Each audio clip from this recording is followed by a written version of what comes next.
ایک دیہاتی ماحول میں پلے ہیں اور بڑے ہیں جہاں بجلی کا بلب آپ نے نہ دیکھا ہو، کبھی اتفاق نہیں ہوا تھا ایک فرش دیکھنے کا۔ شروع ہی سے میں اسلامی میں طلبہ سے وابستہ ہو گیا تھا۔ دوستی، محبت، شفقت میں جو تربیت ہوتی ہے وہ مار داڑ اور ڈنڈے کے زور پر نہیں ہوتی۔ میں نے اپنے والد کے ساتھ وعدہ کیا کہ میں نہ آپ کے لیے آپ سے کتاب کے لیے پیسہ مانگوں گا، نہ کپڑوں کے لیے، میں خود مزدوری کروں گا لیکن مجھے پڑھنے دے۔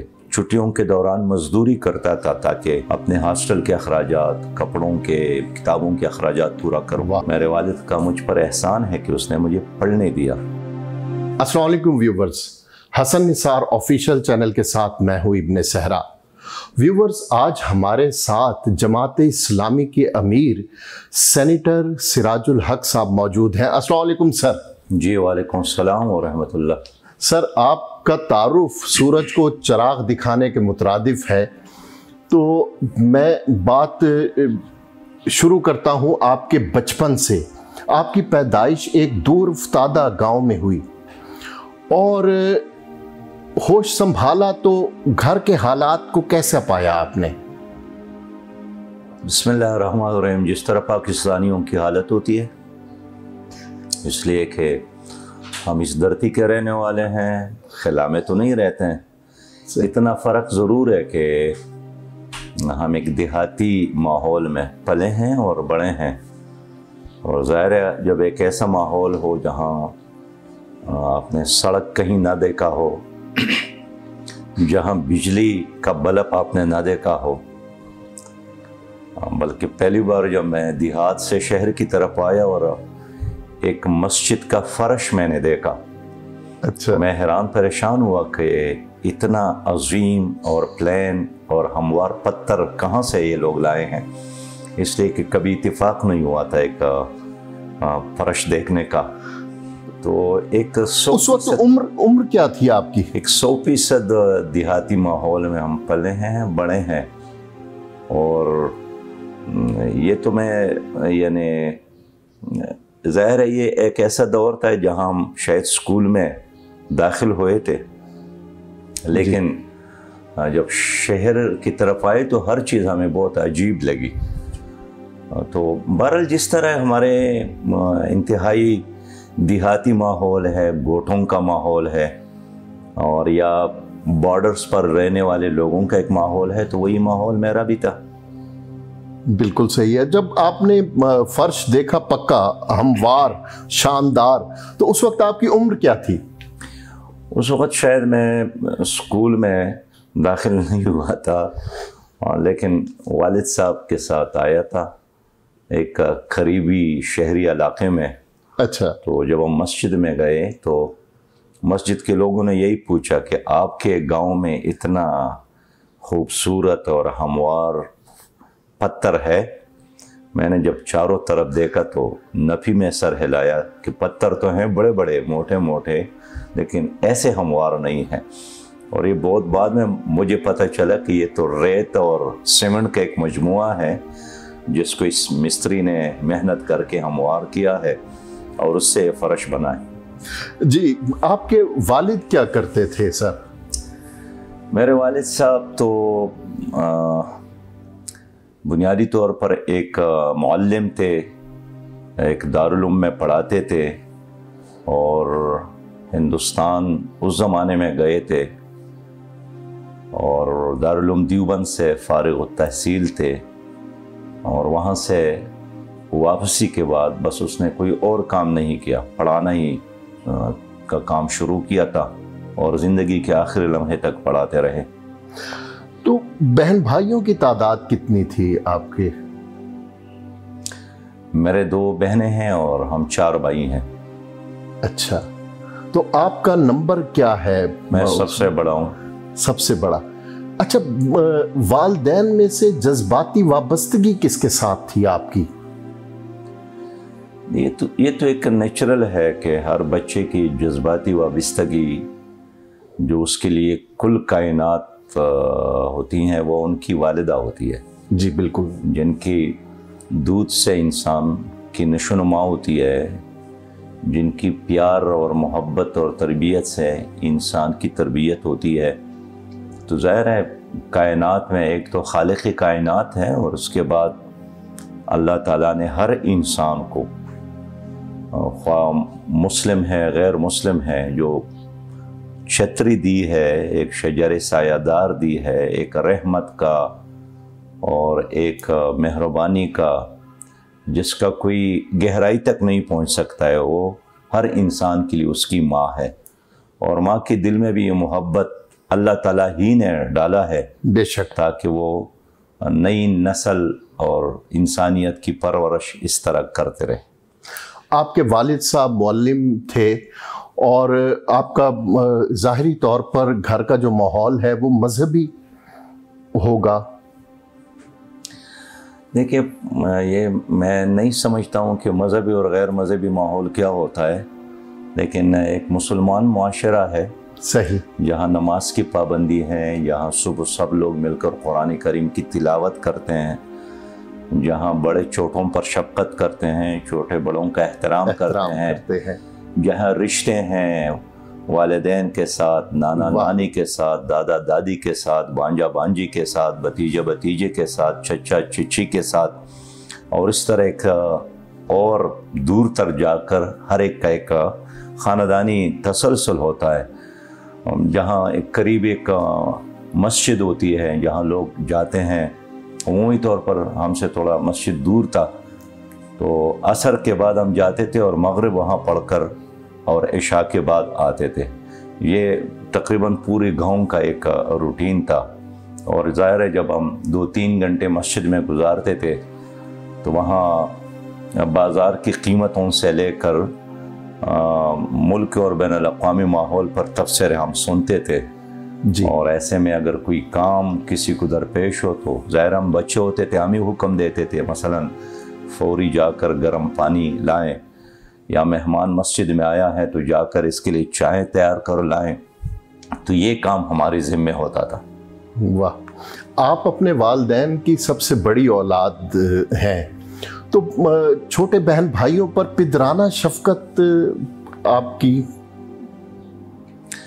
ظاہر ہے والد کے بعد تو سب سے بڑی ذمہ داری تو بڑے بھائی ہی کا ہے جی، اور میں اللہ تعالیٰ کے شکر کے ساتھ کہہ سکتا ہوں کہ مجھے یاد نہیں ہے کہ اس پورے عرصے میں کبھی ہم نے اپنے بہن کو ڈانٹا ہو، واہ، یا بھائی پر کبھی ہاتھ اٹھایا ہو۔ اس کی بہت ساری وجوہات ہے، لیکن ایک بڑی وجہ یہی ہے کہ شروعی سے میں طلبہ کی تنظیم اسلامی جمعیت طلبہ سے وابستہ ہو گیا تھا۔ اچھا، اور پھر ان کے تربیت نے اور ان کے مسلسل جمعیت میں رہنے سے میری عادات اور میرا جو مزاج ہے وہ کچھ ایسا ہی بدلا کہ پھر میری زبان پہ کوئی سخت لفظ، یعنی کردار کی تنظیم سازی شروع سے ہی ہوئی۔ میں سمجھتا ہوں کہ میرے والدین کے بعد جو سب سے زیادہ ہماری تربیت میں کسی نے حصہ لیا وہ اسی اسلامی جمعیت طلبہ کی ہے۔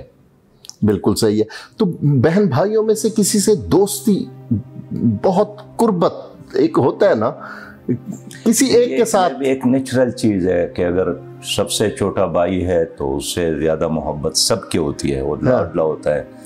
اگر بہن چھوٹی ہے تو اس سے کے ساتھ سب سے زیادہ محبت ہوتی ہے۔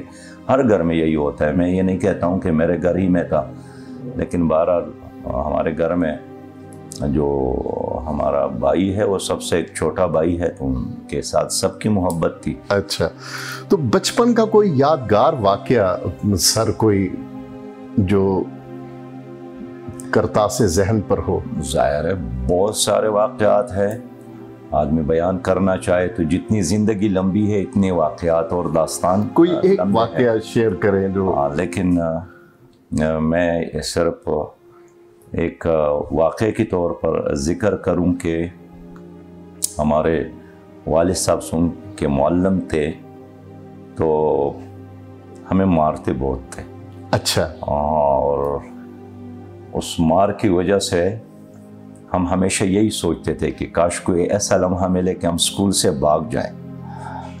اور ایک بار اسکول سے ہم نے بھاگنے کی کوشش کی، کوئی 3-4 دن باہر بھی گزارے، اور یہی طے کیا تھا کہ ہم کہیں شہر میں جا کر وہاں محنت مزدوری کریں گے، لیکن کم از کم اور والد کی مار سے بچ جائیں گے. ہاں والد کی مار سے بچ جائیں اور اسکول کے ڈانٹ ڈپٹ سے بھی ہمیں نجات ملے. لیکن ہم 2-3 دن سفر کر کے ایک شہری علاقے میں پہنچ بھی گئے. اب پتہ نہیں کون اللہ والا تھا کہ ہمیں دوبارہ اس نے پکڑ کر اپنے گھر لے گئے اور صبح ایک گاڑی پر بٹھا کر دوبارہ اپنے علاقے میں بھیجا. اور جانے سے پہلے ہم نے یہ طے کیا تھا کہ ہم وہاں کاروبار کریں گے، پھر گاڑی خریدیں گے، لیکن یہاں تو سڑک نہیں ہے، تو رات کے وقت ہم گاڑی کو کہاں پھر رکھیں گے. اس کے لیے بڑے سوچ بچار کے بعد ایک لمبا منصوبہ ہم نے بنایا. پھر یہ ہے کہ گاڑی کو کس میں ہم نے بٹھانا ہے، کس کو ہم نے نہیں بٹھانا ہے، اس لیے کہ اس میں تو ہم سواریوں کو، تو ہماری یہی کل کائنات تھی. اس سے میں نے یہی سبق حاصل کیا کہ نو اسکول کے استاد کو مارنا چاہیے اپنے شاگرد کو، اور نہ والدین کو مارنا چاہیے اپنے بچوں کو. اچھا. دوستی، محبت، شفقت میں جو تربیت ہوتی ہے وہ مار داڑ اور ڈنڈے کے زور پر نہیں ہوتی. بالکل صحیح ہے. ذرا وہ ایک مصرع ہے کہ ذرا عمر رفتہ کو آواز دینا، تو عمر رفتہ کو آواز دیتے ہیں، ان آوازوں میں بچپن کے دوستوں کو بھی شامل کر لیتے ہیں. بچپن کی دوستیاں آپ کے تھے دوست؟ اللہ کا احسان ہے کہ جو بچپن کے دوست تھے وہی دوست ہیں اب بھی، میں نے چھوڑا نہیں ہے. اللہ کہ ان میں سے کوئی وفات پا گئے ہیں، وہ تو اللہ تعالیٰ کا فیصلہ ہے، لیکن وہی اسکول اور کالج کے زمانے کی دوستیاں اب بھی ویسی ہی ہے اور اس میں کوئی کمی نہیں آئی ہے. اچھا. تو بچپن شرارتوں سے مزین تھا آپ کا، یا آپ کی موجودگی میں ماحول پرسکون رہتا تھا؟ کہ اگر آپ بچپن میں شرارتیں نہیں کرتے ہیں یا نہیں سوچتے ہیں تو اس کا مطلب یہی ہوا نا کہ اب نارمل نہیں ہے. ہاں، اس لیے جو بچہ شرارت کرتا ہے اس میں خیر اور شر کے راستے پر جانے کی صلاحیت ہوتی ہے. آپ نے سنا ہوگا ڈاکٹر سے کہ اگر بچہ پیدائش کے وقت نہ روئے اس کا مطلب یہ ہے کہ بیمار ہے یا اب نارمل ہے، لیکن رونا ہی ایک بعض اوقات اسے تھپ تھپایا بھی جاتا ہے. بالکل، تاکہ وہ روئیں. اسی طرح شرارتوں، جو بچہ جتنا زیادہ شرارتی ہوتا ہے اتنا وہ باصلاحیت ہوتا ہے. کوئی شرارت، کوئی ایسی جو آپ شیئر کرنا چاہتے ہوں؟ ویسے اپنے خلاف سلطانی گواہ بننا اور پھر اعتراف کرنا یہ کون سی شرافت ہے. ہاں، لیکن سر آج کوئی شیئر کریں، کیونکہ آپ کی سیاسی زندگی کے بارے میں تو دنیا جانتی ہے، یہ ہم ذرا نج کی باتیں کر رہے ہیں آپ سے. دیکھیے میں سمجھتا ہوں کوئی شرارت جو میں عرض کروں کہ اسکول میں ظاہر ہے کلاس روم ہی زیادہ شرارتوں کی جگہ ہوتی ہے، آپ وہاں سیکھتی بھی ہیں اور سوچتی بھی ہیں. صحیح. ہاں جی، اور ان کی وجہ سے ہمیشہ ہمیں استاد کے سزا کا مستحق سب سے ہمیں ہی وہ سمجھتا تھا. اس لیے بچپن میں اگر کوئی آپ کا بچہ شرارت نہ کرے تو گھر میں ایک بیمار والد کو یا ایک تھکا ہوا والد کو یا ایک غریب والد کو ہنسنے کا موقع کہاں سے ملے گا. واہ. آپ نے دیکھا ہوگا کبھی کبھار گھر میں شوہر اور ماں کے درمیان باتیں بھی بند ہو جاتی ہے. صحیح. بالکل تجربہ ہوا ہوگا ایسا ہی ہے. لیکن ہمیشہ آپ نے یہ دیکھا ہوگا کہ اس میں کوئی یو این او یا سلامتی کونسل والے انوالو نہیں ہوتے ہیں، ان کے درمیان صلح بچے ہی کوئی ایسی شرارت ہی کر جاتا ہے کہ جس سے دونوں ہنس پڑتے ہیں اور جو ٹینس ماحول ہے وہ ختم ہو جاتا ہے. تو تمام بچوں کی طرح اس طرح ایک بچہ میں بھی تھا. اچھا، تو آپ کی وجہ سے گھر کا ماحول اس کا مطلب ہے خوشگوار رہتا تھا؟ الحمدللہ شروع ہی سے ایک اعتماد تھا. یہی وجہ ہے کہ ہمارے دیہاتی ماحول میں کبھی کبھار یعنی مرغی ذبح ہو جاتی تھی، وہ بھی جب مہمان آتے تھے۔ اشفاق احمد صاحب کہتے ہیں مرغی دو حالتوں میں، دو صورتوں میں ذبح ہوتی تھی، یا تو کوئی بیمار ہو یا مرغی بیمار ہو۔ ہاں جی ضرور، لیکن مجھے یاد ہے کہ مرغی کی جو ہڈیاں ہیں نا وہ سب ایک جیسے نہیں ہیں جی، ذائقے کے لحاظ سے بھی اور سائز کے لحاظ سے بھی، بالکل۔ لیکن اللہ تعالیٰ نے مجھے یہ ملکہ دیا تھا کہ اس کے تقسیم کی تمام تر ذمہ داری ہمیشہ گھر میں ہی نبھاتا تھا۔ اچھا، جب کبھی مرغی ذبح ہوتی تھی؟ جی بالکل، اس لیے کہ اس کے ٹانگ کس کو دینا ہے اور اس کے باقی اعضاء کس کس کو دینا ہے، اس میں ہمیشہ بچت بھی ہو جاتی تھی مجھے، اور کبھی کبھار خسارہ بھی ہوتا تھا۔ لیکن بہرحال شاید یہ بھی والدین میری تربیت کرنا چاہتے تھے کہ وہ ساری ذمہ داری انہوں نے میرے حوالے کی تھی کہ چلیے یہ آپ تقسیم کریں۔ اس لیے اب میں یہ کہنا چاہتا ہوں کہ بچوں پر اعتماد کرنا چاہیے، اپنے اہلیہ پر بھی اعتماد کریں، خصوصی طور پر یہ جو مرد حضرات ہے اپنے آمدنی کو چھپا کے رکھتے ہیں اور گھر میں پیسے نہیں دیتے ہیں۔ آج کے دن جو پی ٹی آئی کی حکومت ہے اس میں تو ہر مرد کی ذمہ داری ہے اپنا کل سرمایہ اٹھا کر اپنے بیوی کے سامنے رکھے کہ یہ بس میری کل آمدن اور کل تنخواہ ہے۔ میں یقین کے ساتھ کہہ سکتا ہوں کہ اگر آپ کفایت شعاری چاہتے ہیں اور اگر آپ بہترین مینجمنٹ چاہتے ہیں، وسائل کا بہترین استعمال چاہتے ہیں، تو اپنے اہلیہ پر اعتماد کرو، سب کچھ اس کے حوالے کر لو۔ یعنی آپ اتنا احتیاط اور بہتر مینجمنٹ نہیں کر سکتے۔ مجھے شامی صاحب نے بتایا تھا کہ جو ان کے والد صاحب 100 روپے تنخواہ لے کر وہ اپنے اہلیہ کو دیتے تھے، تو ان کی ماں ہر مہینے سے ان کی بچت کرتی تھی۔ بالکل، اور جب بھی کوئی سخت موقع آتا تھا اور سارے لوگ حیران پریشان ہوتے تھے تو گھر کا جو اصل وزیر خزانہ ہوتا تھا اس کے ساتھ اتنی اماؤنٹ ہوتی تھی کہ وہ ضرورت کے وقت کام، لہٰذا اب یہ آئیڈیا ختم ہونا چاہیے۔ اس طرح بچوں پر اعتماد، تو میں آج جب میں ہوں تو میں sوچتا ہوں کہ شاید یہ کانفیڈنس میرے والدین نے اس وقت مجھے دیا تھا کہ جب ہمارے 10-12 افراد پر مشتمل گھرانے میں مرغی کے 14-15 ہڈیاں تقسیم ہوتی تھی اور وہ میں ہی کرتا تھا، تو اس وقت بھی میرے اندر ایک کانفیڈنس تھا کہ میں یہ کام کر سکتا ہوں اور کر کے دکھاتا تھا۔ پھر الگ بات ہے کہ کبھی خسارہ ہوتا تھا اور کبھی فائدہ۔ بالکل صحیح ہے، یہ آپ کی باتیں ہمارے ویورز کے لیے ایجوکیشن کا درجہ رکھتی ہیں۔ اچھا سر، ابتدائی تعلیم تو آپ نے اپنے گاؤں سے حاصل کی اور اس کے بعد پشاور یونیورسٹی سے آپ نے پولیٹیکل سائنس، اور یہ سفر منتج ہوا پنجاب یونیورسٹی جہاں آپ نے پولیٹیکل سائنس کی، اور یہاں پھر امیر بھی بنے جمعیت طلبہ اسلام کے۔ تو اس سارے سفر کی روداد؟ بہرحال یہ عجیب اتفاق ہے کہ ایک تو میرے والد صاحب ایک جگہ پر ملازمت نہیں کرتے تھے، تو کوئی 3-4 سکول اس کے ملازمت کی وجہ سے مجھے بدلنے پڑے۔ اچھا، اور جب میں اسلامی جمعیت طلبہ کا کارکن بنا 8ویں کلاس میں تو حاجی آباد ایک سکول تھا، پھر وہاں جانا ہوا۔ پھر میری تنظیم کے فیصلے نے اس کے فیصلے کے مطابق پھر مجھے ملاکن ایجنسی تانا آیا، پھر تیملگرہ سکول گیا، پھر خال سکول گیا، پھر لال قلعہ سکول گیا۔ تو اس طرح میٹرک تک پہنچتے پہنچتے میں نے 9 سکول تبدیل کیے۔ صحیح۔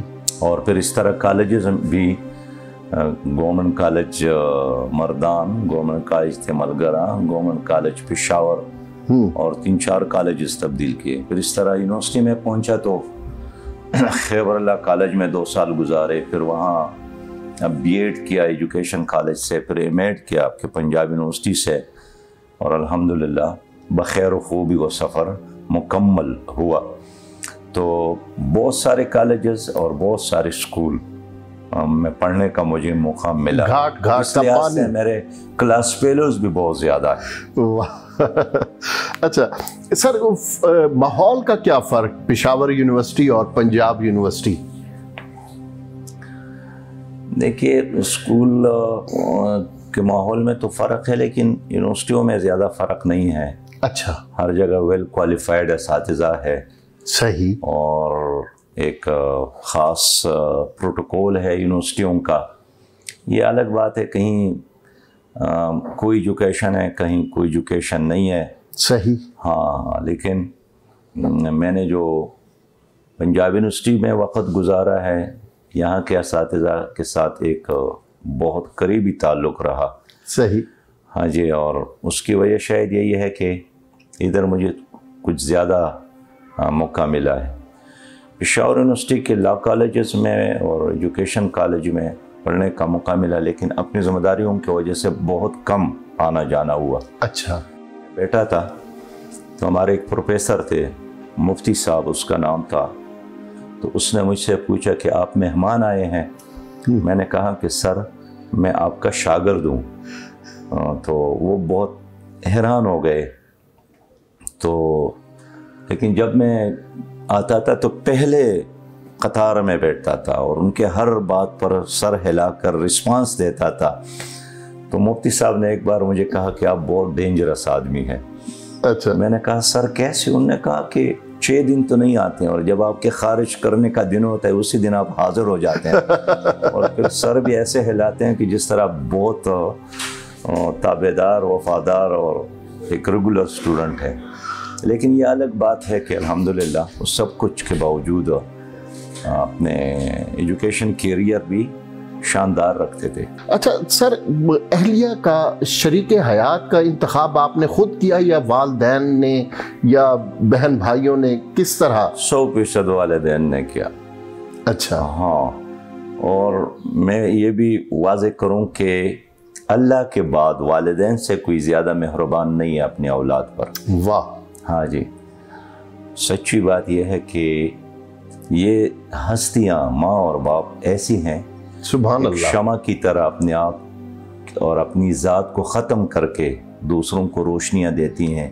اور یہ والدین بھی اپنی صلاحیت کو اور اپنی زندگی کو قربان کر کے، یعنی بچوں کے خاطر. اب اگر کوئی کہیں کہ نہیں وہ نہیں جانتے ہیں اور میں جانتا ہوں، اور وہ مخلص نہیں ہے میں مخلص ہوں، تو اس لیے یہ بچوں کو ہمیشہ اپنے والدین پہ اعتماد کرنا چاہیے. بے شک بے شک. یعنی آپ کی جو شریک حیات ہیں، جو جیون ساتھی ہیں، ان کے بارے میں آپ یہ کہہ سکتے ہیں کہ ہر چند انتخاب نہ تھا تو میرا مگر، آیا نہ تیرے بعد کوئی انتخاب میں. بس بہرحال والدین نے فیصلہ کیا تھا، ہم نے اس کو ویلکم کیا تھا، اور آج تک اس پر 100% مطمئن ہیں. آپ اپنی اولاد کے بارے میں بتائیں، کتنے بچے ہیں آپ کے؟ میرے 4 بیٹیاں ہیں اور 3 لڑکے ہیں. اچھا ماشاءاللہ. تو جب آپ کیا موازنہ کرتے ہیں اپنے گھر کے ماحول، جب آپ اپنے والدین کے پاس رہتے تھے یا اپنے گھر میں، اس کا کوئی موازنہ؟ ان کو زیادہ آسائشیں ہیں کیا آپ؟ ویسے تو ہمارا گھر جو ہے نا، یہ ایک مشترکہ خاندان والا گھر ہے. اچھا. ہم سب بہن بھائی اکٹھے رہتے ہیں. اب تو بہنوں کی شادیاں ہو گئی، لیکن آج کے اور آج سے 30 35 40 سال 50 سال پہلے کے زندگی میں تو زمین اور آسمان کا فرق ہے. صحیح. ہاں جی. اس لیے کہ میں اپنے اسکول میں تھا تو 8ویں کے بعد میرے والد صاحب نے گاؤں کے لوگوں کو اکٹھا کیا کہ اب اس بچے کے ساتھ میں کیا کروں. اس کو سعودی عرب کے لیے تیار کر لوں، کراچی مزدوری بھیجوں، کسی مستری خانے میں بٹھا دوں. میں بھی بیٹھا تھا، اور ایک نے کہا کہ جناب اس کو مستری خانے میں بٹھا دے. اچھا. تو پھر میں اپنے آپ کو ایک ٹرک کے نیچے اس کے پیچ وغیرہ ٹھیک کرتے ہوئے محسوس کرتا تھا. دوسرے نے کہا سعودی عرب کے لیے تیار کر لے. تو میں دیکھ رہا تھا کہ وہاں میں کسی صحرا میں کام کر رہا ہوں. اس طرح بہرحال اس پہ ہمارے کچھ دوستوں نے کہا کہ اس کو مستری خانے میں بٹھانے کی بجائے ہمارے حوالے کر لے. پھر وہ دوست مجھے ایک ٹیوشن سنٹر میں لے گئے جس نے مجھے امتحان کے لیے تیاری کروائی. اور اس 1 مہینے کے ٹیوشن سنٹر میں میں نے بہت کچھ پایا تھا. اور آ کر پھر میں نے اپنے والد کے ساتھ وعدہ کیا کہ میں نہ آپ کے لیے آپ سے کتاب کے لیے پیسہ مانگوں گا، نہ کپڑوں کے لیے، میں خود مزدوری کروں گا، لیکن مجھے پڑھنے دے۔ اور میرے والد کا مجھ پر احسان ہے کہ اس نے مجھے پڑھنے دیا، اور میں نے بھی آخر لمحے تک، یعنی خود زمانہ طالب علمی میں چھٹیوں کے دوران مزدوری کرتا تھا تاکہ اپنے ہاسٹل کے اخراجات، کپڑوں کے، کتابوں کے اخراجات پورا کروں، لیکن اپنے والدین پر کوئی بوجھ نہیں ڈالا۔ لیکن آج کے بچے کے بارے میں آپ یہ نہیں سوچ سکتے ہیں کہ یہ بھی جا کر کہیں کودال اٹھا کر اور بیلچہ لگا کر مزدوری کرے۔ بالکل صحیح ہے سر، آپ کی باتوں سے مجھے وہ شعر یاد آیا ہے کہ گھر کی اس بار مکمل میں تلاشی لوں گا، غم چھپا کر میرے ماں باپ کہاں رکھتے تھے۔ بے شک سر، سید منور حسین صاحب سے کسی رپورٹر نے پوچھا کہ آپ نے اپنے ایسیٹس ڈکلیئر نہیں کیے، تو سید صاحب نے ایک بڑی خوبصورت بات کی کہ انہوں نے کہا کہ ڈکلیریشن کے لیے ایسیٹس کا ہونا ضروری ہے، تو آپ نے ان کی جگہ لی، ان کے بعد آپ امیر جماعت اسلامی بنے، تو آپ نے اپنے اثاثے ڈکلیئر کیے ہیں؟ خیر میں سینیٹر بننے کے بعد تو ہر سال ہم ڈکلیئر کرتے ہیں اور ضروری بھی ہے۔ بہرحال ہمارا ایک مشترکہ گھر ہے، ہم 4 بھائی ہیں، تو اگر ہم کسی وقت اس کو تقسیم کر لے تو شاید ایک کمرہ سب کے حصے میں آئے گا۔ اس طرح کچھ مشترکہ زمین بھی ہے جس پہ ہمارے بھائی وغیرہ اس کی نگرانی کرتے ہیں۔ باقی ادھر میں رہتا ہوں تو گھر ہے وہ جماعت اسلامی نے دیا ہے، گاڑی ساتھ ہے تو پہلے جماعت اسلامی نے دی تھی، اب بھی جماعت اسلامی کے کارکن کی گاڑی ہے جو میں گزشتہ 2 سالوں سے یوز کرتا ہوں۔ تو سچی بات یہ ہے کہ جہاں بھی جاتے ہیں آپ کی طرح مخلص دوست ہے، استقبال کرتے ہیں، انتظار کرتے ہیں، محبت دیتے ہیں، تو الحمدللہ یہ جو محبت ہے نا، سب سے زیادہ سرمایہ تو یہی ہے۔ باقی دیکھیے پاکستان میں مسئلہ یہی ہے کہ لوگ جن لوگوں کا انتخاب کرتے ہیں یا جن لوگوں کا ساتھ دیتے ہیں ان کے بارے میں ان کو بہت کم معلومات ہوتی ہے، لیکن جماعت اسلامی خود ایک خاندان ہے، یہاں ہر کوئی ایک دوسرے کو قریب سے جانتا ہے اور اسی بنیاد پر ان سے تعلق بھی رکھتا ہے اور ان کے ذمہ داریاں بھی ڈالتی ہیں۔ تو بہرحال کچھ زمین ہے، ہمارے مشترکہ گھر ہے، ہمارا مشترکہ